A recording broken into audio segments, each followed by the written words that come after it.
What up, my peeps? Hopefully everybody's doing good.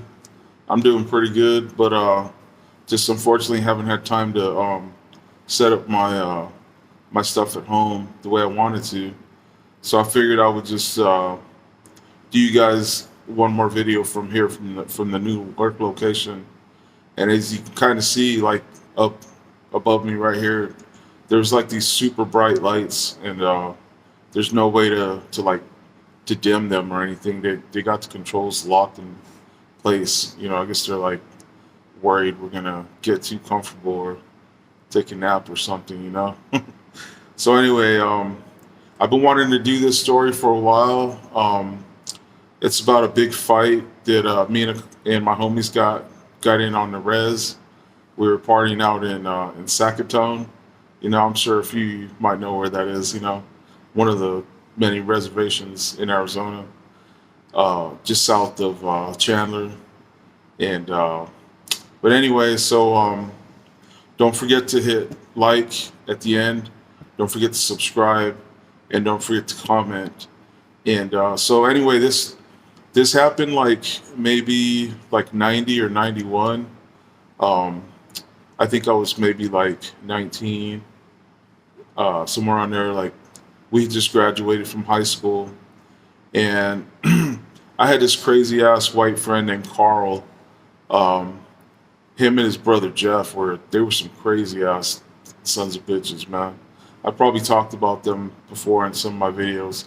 But anyway, Karl, he was a super down white boy. He was like just as down as any of us, and he could box. He had some skills. But anyway, he had married um, this chick named Dawn that was half Navajo and half Mexican. She was a really pretty girl too, but of course, she was wild. She had that Navajo Mexican blood in her. And so anyway, one night he had told us he was gonna be having a get together. Him and Dawn had a nice little trailer out in Sackatoon. And man, I'm not trying to say this place is haunted, but I keep hearing some weird noises, and I'm supposedly the only person here. So I don't know. I might have to take a walk and make sure. But anyway, so where was I at? Maybe forget what I was saying.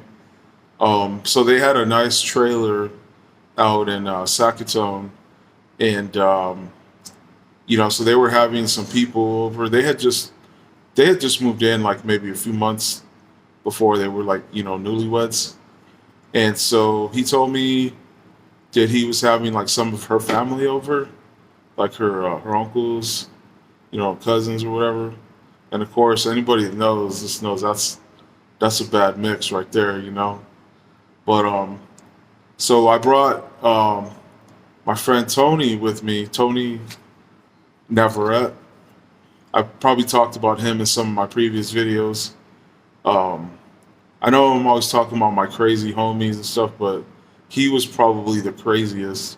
He was half Mexican and half Apache, and he was pretty swole. He's the juice. And he had long, fucking crazy looking Apache hair. But he was the one that actually got me into kickboxing. I already knew how to box, but when we were like maybe like about 14, 15, he was the one to start teaching me like how to throw kicks and stuff. And then we used to spar, like we used to spar all the time. And so, anyways, he ended up going with me, and so we get out there, and we were in my. I had a Firebird Formula. It was badass. It was a '78 Formula, and it had a 455 in it. It was a really fast car, real nice too. It was like had a custom paint job, like kind of like silver, like a silver metallic. Um, and then it had like some graphics on the side, said Formula, and then it had like the double hood scoops on the hood. It was a nice ride. So anyway, we headed out there, and so we first got there like there wasn't that many people there. It was just like me, Tony, Karl, and Dawn, and then like a couple of her cousins. So like the sun was just like barely starting to go down. It was like maybe about 6:30 or something like that, 7 o'clock, and so they started a bonfire, and so we're just chilling, sitting around the fire. They had like the metal fold up chairs. I don't know where they had gotten them, but they had like probably about, I don't know, about 15, 20 of them around the fire, just like, set up. So we were chilling, just drinking brews, smoking, having a good time, just talking and shit. And then so like later on, once it got a little bit darker, some of our uncles started showing up, and of course they're all big ass chiefs. They're like, all of them were over like 6'3", 6'5", big heavy dudes. Um, and they weren't too friendly towards us, man. Like right off the bat, they were kind of like dogging us, like, because obviously that's just the way a lot of chiefs are on the res, man. They're like, you don't belong here, basically. So she kind of like told her uncles a couple times, like, be cool. They're like, they're our friends. But really, they didn't like really. They weren't really dogging me that much. They were dogging Tony because I think they could kind of tell he was Apache, and I think they were. I want to say they were. I think they were Navajo, but I don't want. I don't. I'm not for sure. They might have been Pima but anyways, like, I know they had a problem with the fact that he was Apache, because they ended up asking him about it, right?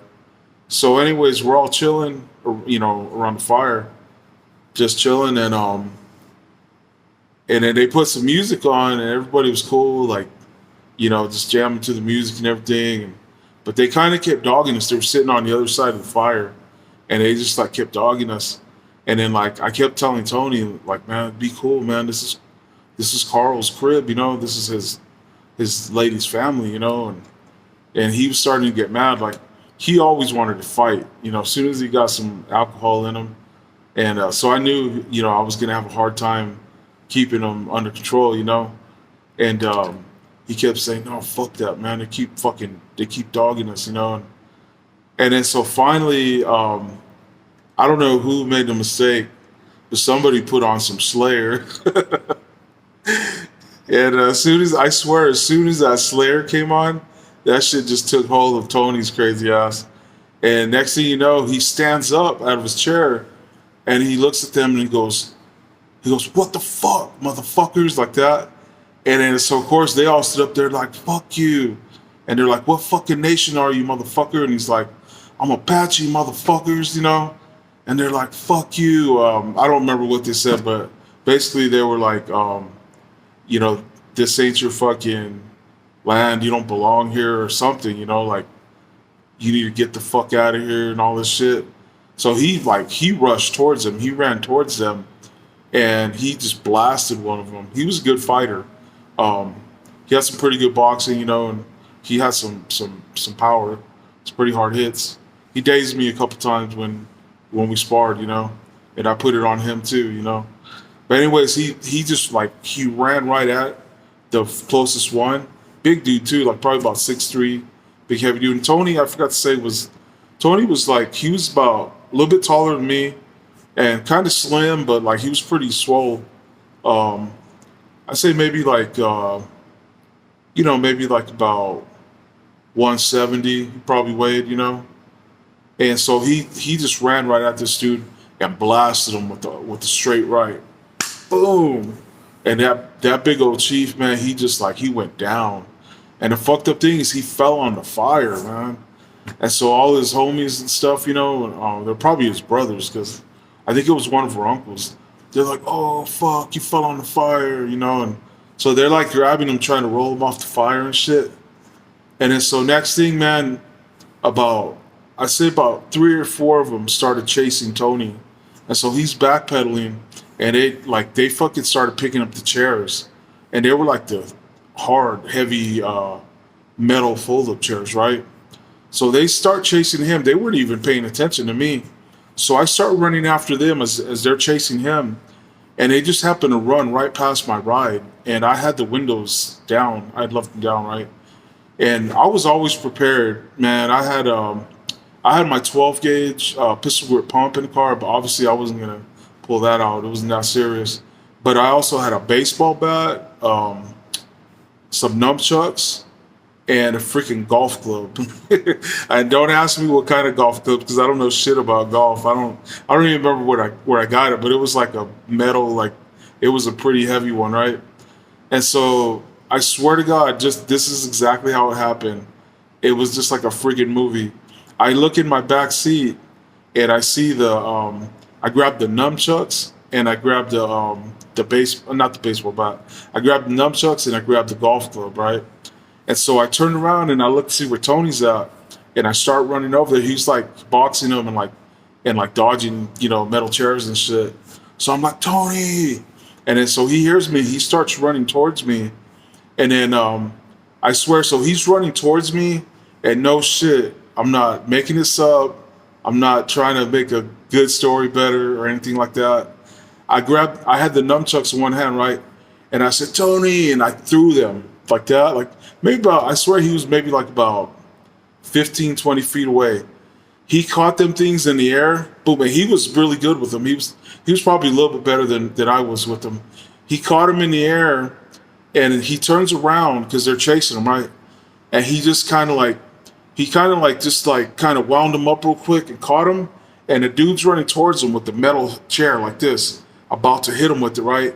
So he just does a circle with them and catches it like this. And then the dude's running towards him and he just goes like this.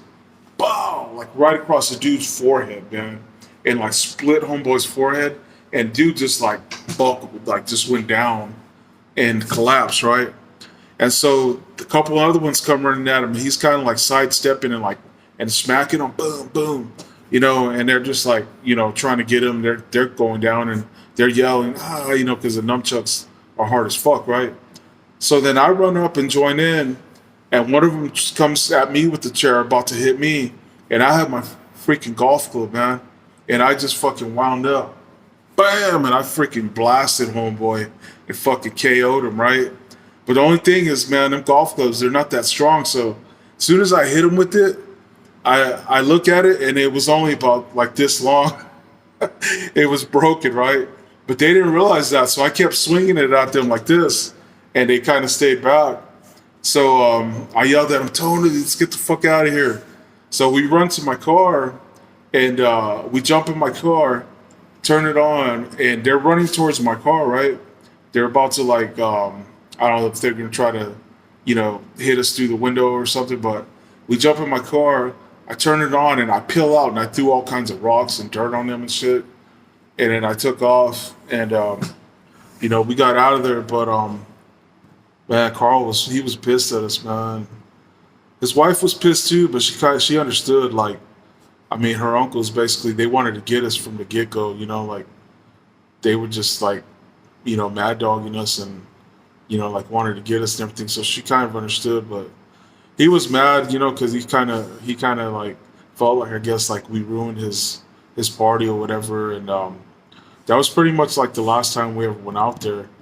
I mean, we were okay, like we spoke after that and stuff. Um, we might have hung out, like I don't even remember, but yeah, like he wasn't really cool with us coming out there anymore after that. But anyways, it was still a fun night, even though unfortunately the party ended up, in a freaking like some freaking like Braveheart type shit.